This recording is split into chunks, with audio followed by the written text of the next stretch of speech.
कि मुझे किसी ने इन्फॉर्म नहीं किया है, मेरा कोई इन्फॉर्मर नहीं है, मैंने खुद आपके प्रेस कॉन्फ्रेंस को सुना है और उसके बाद ये सुओ मोटो लिया है। तो फिर चीफ जस्टिस साहब रहेंगे कटघरे में, मैं उनको क्रॉस एग्जामिन करूंगा, फिर मैं कहूंगा, फिर उसमें उनके ऊपर फिर कई चीजें आएगी फिर उसमें कि जब आपने सब ये देखा तो आपने वो ऑर्डर निकल कर लाया उस दिन का जस्टिस डेरे के कोर्ट का कि इस दिन ये हुआ था, तो फिर आपने फिर ये वेरीफाई क्यों नहीं किया ये चीजें, तो ये चीजें आएंगी उन पे। तो no one is above law, इतना ध्यान में रखिए। यहाँ पर कई मतलब यहाँ हाई कोर्ट के चीफ जस्टिस को भी विटनेस बॉक्स में बुलाकर एग्जामिन हुए हैं, मैंने पूरा हमारे एप्लीकेशन में पूरे केस लॉ दिए हैं।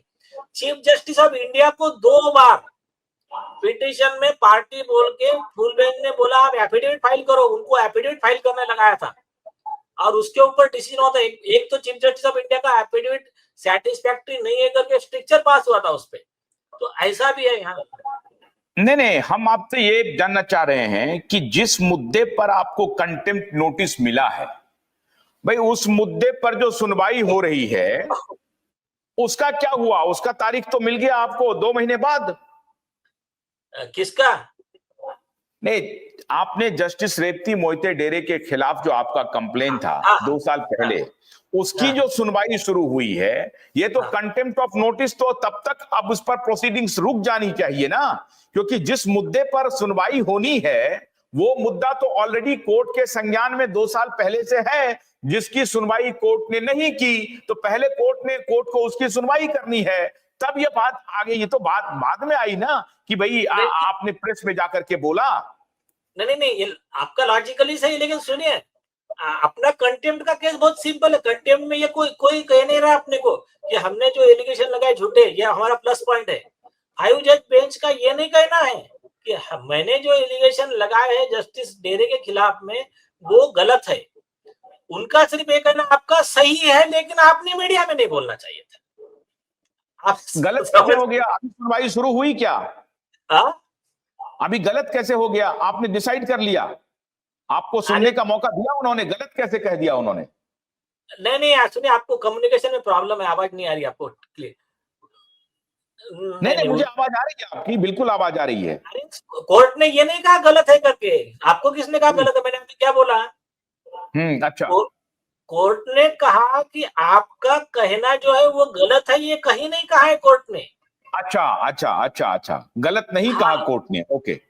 कोर्ट का क्या कहना है कि आपने जो कहा वो जज के सामने कहना चाहिए था।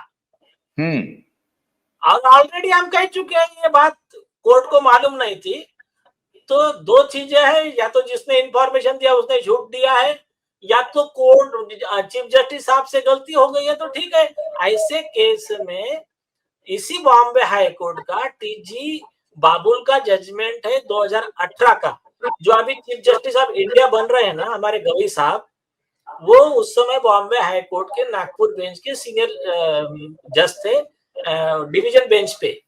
तो उनके सामने वो केस आया, तो एक हाई कोर्ट जज ने वकीलों को ऐसा ही नोटिस निकाला रिकॉर्ड वेरीफाई किए बगैर। तो कोर्ट ने ऑर्डर में लिखा कि ये झूठ, मतलब जो फैक्ट निकाला वो झूठे हैं, रिकॉर्ड के हिसाब से गलत है।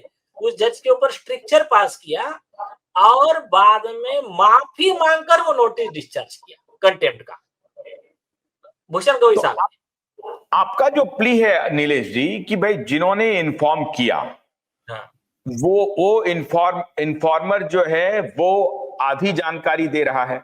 अगर उनको इन्फॉर्म करना था तो ये बात भी इन्फॉर्म करना चाहिए कि साहब 2 साल पहले ही, जुलाई 2023 में ही इस आशय को, जिसको उन्होंने मीडिया में कहा है, ये ऑलरेडी कोर्ट के सामने है। तो और मीडिया में भी है, मीडिया में भी है। यस, मीडिया में भी है। तो इस इन्फॉर्मर के खिलाफ आप ये डिमांड करना चाहते हैं कि उस इन्फॉर्मर के खिलाफ कार्रवाई होनी चाहिए? यस, तो उसके खिलाफ प्रोसिक्यूशन हो और हमें कॉम्पेंसेशन मिले, और आपको कॉम्पेंसेशन मिले। हाँ, बराबर। अभी जो आपको डिफेम किया गया है 5 बेंच जज के द्वारा, कि इन्होंने गलत बोला, मीडिया में जाकर के बोला, चारों तरफ अखबार में छपवाया गया खबर, ये छपवाया गया है खबर, क्योंकि नीलेश ठीक है। ओझा को डिफेंड करना है कि ये कंटेम्प्ट कर रहे हैं। हाँ नहीं, क्योंकि वो वो जो न्यूज छपवाने वाले पता है हमको, क्योंकि दिशा सारियान के केस को उनको स्लो करना है, पेस जो स्पीड पकड़ा था उसको पेस को डाउन करना था, और कुछ नहीं था वो। तो क्या आप जज के सामने ये आर्गुमेंट करेंगे कि ठीक है मेरा तो ये पक्ष है, लेकिन इन्फॉर्मर को पहले सजा दीजिए? उस पर जज आपको क्या एक्सपेक्टेड आंसर क्या लग रहा है? हमने देखिए, हमने 471 पेज का एप्लीकेशन है वो हमारा, 471 पेज का मेन 471 पेज का? हाँ, अरे बाप रे। और 25 ग्राउंड्स है उसमें, 12-15 प्रेयर्स है। तो प्रेयर क्या क्या है मैं बता देता हूँ। अभी पहला प्रेयर है कि ये नोटिस डिस्चार्ज करो, हमारा केस खारिज करो। दूसरा, जिसने हमारे खिलाफ में झूठा दिया है उसके खिलाफ प्रोसिक्यूशन करो। तीसरा, हमारा जो डिफामेशन हुआ, हमको मेरे फंडामेंटल राइट का वायलेशन हुआ तो उनको कॉम्पेंसेट करो।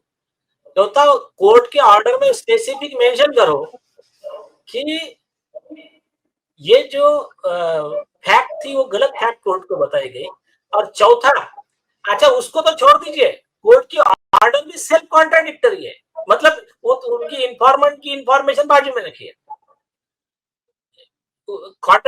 एक साइड में पहले प्यारा में कोर्ट कह रहा है कि आपने जो वहां बोला वो आपने वो जज के सामने कोर्ट में बोलना चाहिए था, और 2 प्यारा छोड़ के वही कोर्ट क्या लिख रहा है कि आपने जो स्टेटमेंट दिया वो पूरा स्कैंडलस है, कोर्ट की अवमानना करने वाला है, इसके लिए तुरंत इसको डिलीट किया जाए।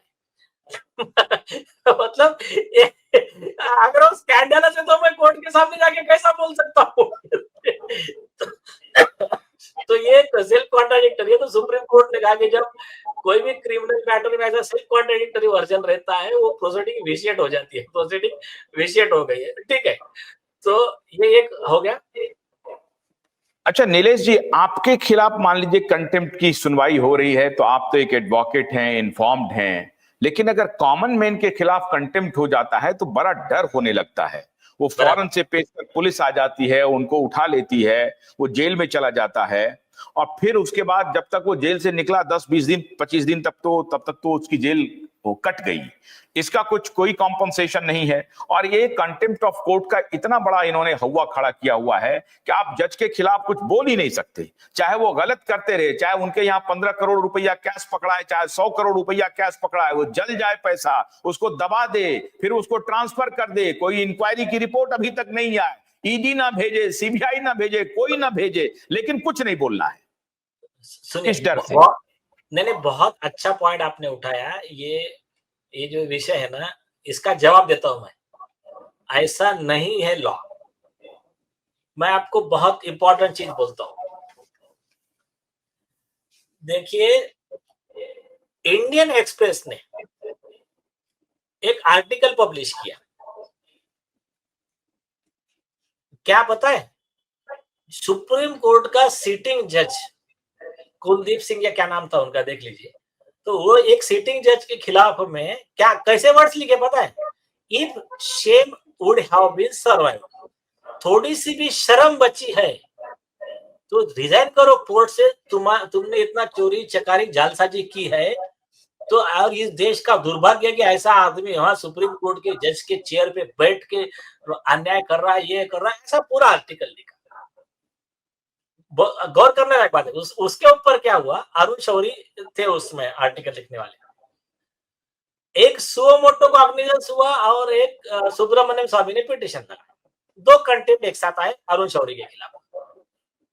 मैटर का हियरिंग हुआ, 5 जज बेंच बैठा, कॉन्स्टिट्यूशन बेंच। सुब्रमण्यम स्वामी वर्सेस अरुण शौरी 2014 का जजमेंट है।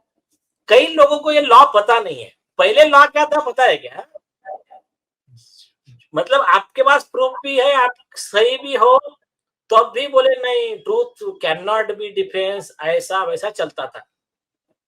फिर 2006 में अमेंडमेंट आया कि truth is the defence, truth में केस नहीं हो सकती। आप गौर कीजिए, सुप्रीम कोर्ट ने इतना सुंदर जजमेंट लिखा है, और खास करके पैरा 12 इंपॉर्टेंट है उस केस का। 5 लाइन का पैराग्राफ है। ऑस्ट्रेलिया के कोर्ट के जजमेंट को कोर्ट किया, विल्स वर्सेस ऑस्ट्रेलिया को, कि अगर आपके पास में प्रूफ है और आप तो फैक्ट्स से सेटिस्फाइड हो, तो उस जज का सीटिंग जज रहने दो, वो कोर्ट रहने दो, उसके खिलाफ अगर आप एक्सपोज करोगे मीडिया में, ये कोई कंटेम्प्ट नहीं हो सकता, भले ही वो जज का और कोर्ट का उसमें अवमानना हुई हो, इनके खिलाफ कोई कंटेम्प्ट की कार्रवाई नहीं हो सकती। ये लॉ कई लोगों को पता नहीं है, या तो कुछ पढ़ते नहीं है, या तो जिनको पता है वो यूज नहीं करते।